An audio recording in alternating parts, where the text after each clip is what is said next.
Hello दोस्तों, आज मैं दोपहर को लाइव आऊँगा तो प्लीज़ आप लोग इंतज़ार करिएगा और जो भी पूछना हो आप पूछ सकते हैं। और आगे मैं आपको कुछ दिखाने जा रहा हूँ, उसको ध्यान से देखिएगा। और आप सभी का बहुत बहुत धन्यवाद इतना सपोर्ट देने के लिए।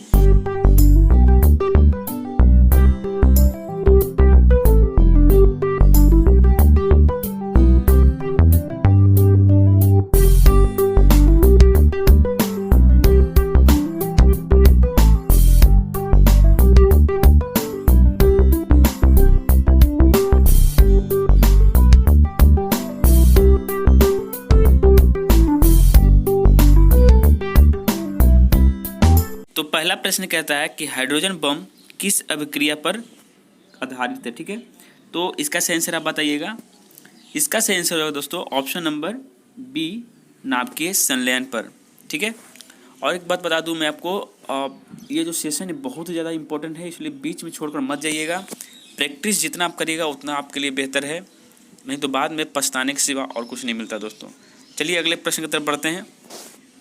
अगला प्रश्न कहता है कि परमाणु बम किस अभिक्रिया पर आधारित है। ठीक है, तो बताइएगा परमाणु बम के बारे में। तो ये होगा आपका सही आंसर। इसका सही आंसर होगा ऑप्शन नंबर डी, नाभिकीय विखंडन पर। ठीक है, देखिए वो था संलयन और ये है विखंडन। ठीक है, अगला प्रश्न है कि रडार के आविष्कारक कौन है। ठीक है, तो बताइएगा इसका आंसर।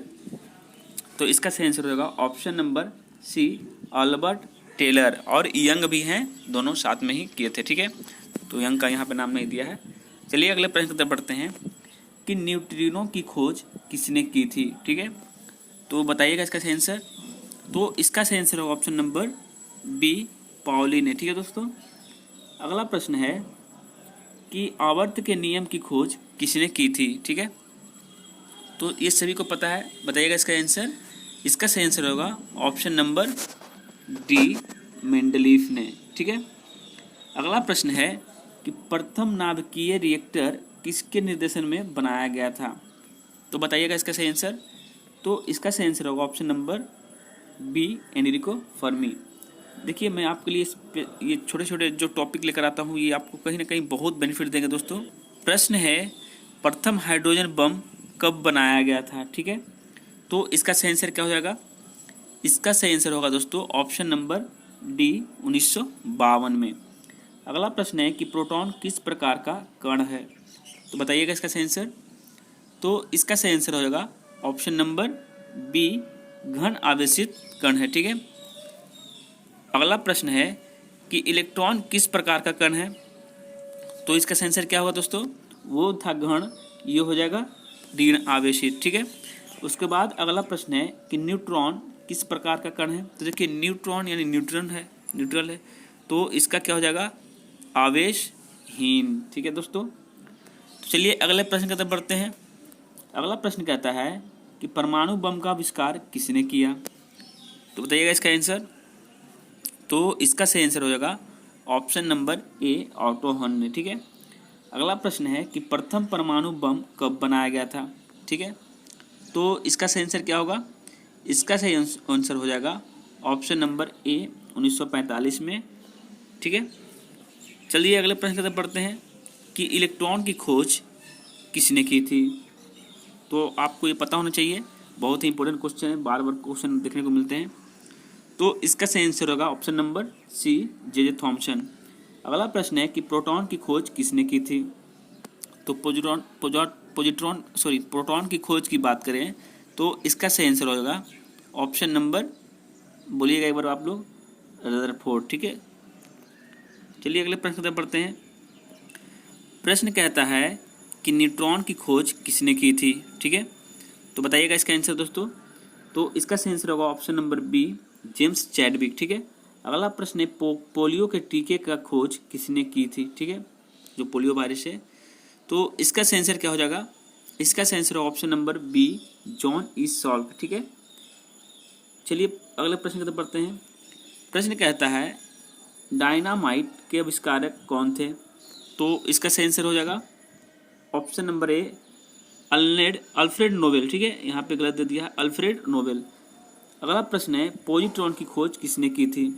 तो पॉजिट्रॉन की बात करें दोस्तों, ऑप्शन नंबर बी, एंडरसन ने। ठीक है, अगला प्रश्न है कि निम्नलिखित में किसकी भेदन क्षमता सबसे अधिक होती है, तो बताइएगा आप लोग। तो इसका सही आंसर हो जाएगा ऑप्शन नंबर सी, गामा किरणों की। ठीक है। अगला प्रश्न है कि टेलीफोन का आविष्कार किसने किया था, तो इसका सही आंसर क्या होगा। इसका सही आंसर होगा option number C, Alexander Graham Bell. ठीक है। प्रश्न है कि सोलर सिस्टम को किसने खोजा था। ठीक है दोस्तों, तो इसका सही आंसर क्या हो जाएगा। इसका सही आंसर होगा ऑप्शन नंबर ए, कॉपरनिकस। ठीक है। अगला प्रश्न है कि नाभिकीय विखंडन में ट्रिगर क्या है। ठीक है, तो इसका सही आंसर हो जाएगा ऑप्शन नंबर, बोलिएगा आप लोग, वो बी है, न्यूट्रॉन। ठीक है। क्वेश्चन कहता है क्वांटम सिद्धांत किसने दिया था। ठीक है, तो बताइएगा इसका आंसर। तो इसका सही आंसर होगा option number C, Max Planck. ठीक है। अगला प्रश्न है कि रेडियोधर्मिता का आविष्कार किसने किया था, तो बताइएगा इसका आंसर दोस्तों। इसका सही आंसर हो जाएगा ऑप्शन नंबर ए, हेनरी बैकुरल ने। ठीक है। अगला प्रश्न है प्रसिद्ध बिग बैंग थ्योरी किस मुख्य सिद्धांत पर आधारित है, तो इसका सही आंसर क्या होगा। इसका सही आंसर हो जाएगा option number B, Doppler effect पर। ठीक है, डॉपलर प्रभाव पर। अगला प्रश्न है कि इनमें से कौन सूक्ष्म तत्व है, यानी सबसे छोटा तत्व, तो बताइएगा इसका सही आंसर। तो इसका सही आंसर हो जाएगा ऑप्शन नंबर बी, हाइड्रोजन। ठीक है दोस्तों।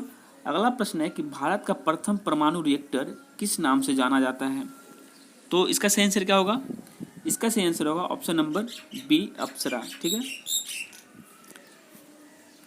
चलिए अगले प्रश्न की तरफ बढ़ते हैं। प्रश्न कहता है कि परमाणु में अवस्थित सबसे हल्का कण क्या है, तो बताइएगा इसका सही आंसर।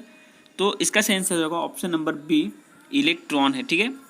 अगला प्रश्न है कि लकड़ी की आयु ज्ञात करने में सहायक है क्या है दोस्तों, तो बताइएगा इसका सही आंसर।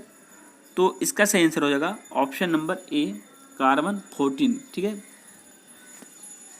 अगला प्रश्न क्या है कि पॉजिट्रॉन किसका प्रतिकण है। ठीक है, तो ये बहुत ही अच्छा क्वेश्चन है दोस्तों, बार बार ये क्वेश्चन देखने को मिलता है। तो इसका सही आंसर हो जाएगा ऑप्शन नंबर ए, इलेक्ट्रॉन का ही ये प्रतिकण है। ठीक है, एंटी पार्टिकल है, समझ लीजिए। अगला प्रश्न है कि पृथ्वी की आयु का आकलन किया जाता है किस विधि द्वारा दोस्तों, तो ये सभी को पता है कि यूरेनियम डेटिंग से हम जो है पृथ्वी की जो आयु है वो ज्ञात करते हैं। तो option number A is the right answer. ठीक है। अगला प्रश्न है कि गामा किरण की खोज किसने की थी, तो बताइएगा इसका आंसर। एक वीडियो में बताया गया था।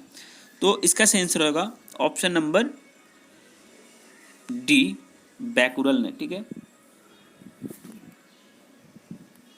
प्रश्न है कि जीवाश्म की आयु का निर्धारण किसके द्वारा होता है। ठीक है, तो बताइएगा इसका आंसर दोस्तों।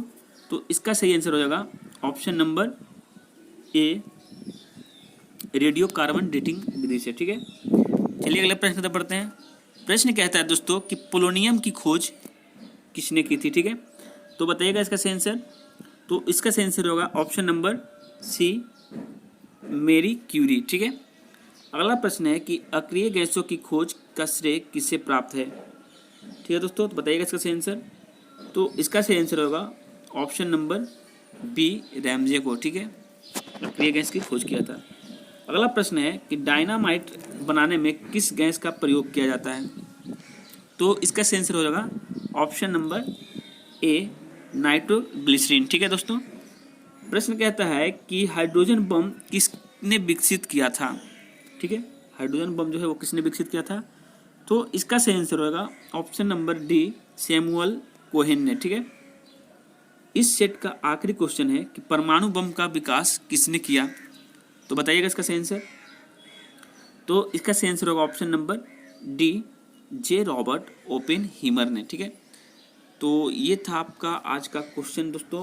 अगर अच्छी लगी हो वीडियो तो लाइक करिएगा। ये जो भी सेशन में लाता हूँ ये आपके ही बुक का है और आपको सिर्फ और सिर्फ प्रैक्टिस करने का मेरा काम रहता है। देखिए, जो क्वेश्चन छूट जाते हैं आपसे उस क्वेश्चन को मैं याद दिलवा दूंगा, आप टेंशन मत लीजिएगा। और हर छोटे क्वेश्चन को, हर मतलब आसान क्वेश्चन को आप हल्के में मत लीजिए। वो क्वेश्चन कहीं ना कहीं आपको एग्जाम में दिक्कतें ला सकती है, इसलिए इस बात को आप ध्यान रखिएगा। तो चलिए इसी के साथ अपना वक्तव्य समाप्त करते हैं। घर पर रहिए, सुरक्षित रहिए। जय हिंद, जय भारत।